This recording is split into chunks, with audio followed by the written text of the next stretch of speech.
Hello guys, so for today's video is a different video since I'll be showing you how to restart your iPhone without touching your screen. Now this is important if you have made your screen unresponsive, or if it's not working. How do we restart it? Just by clicking the buttons. So there are two different ways, one of which is with iPhone 8 onwards up to iPhone 14, 15. That way what you're going to do is you click the up button, and then the lower button for the volume, and then the power button at the same time, quickly, simultaneously.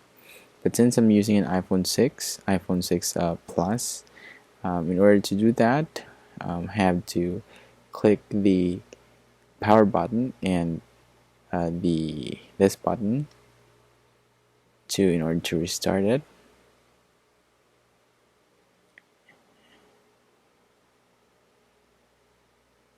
And then, as you can see, after waiting for a while, it restarted with the Apple logo. That's it. Thank you for watching.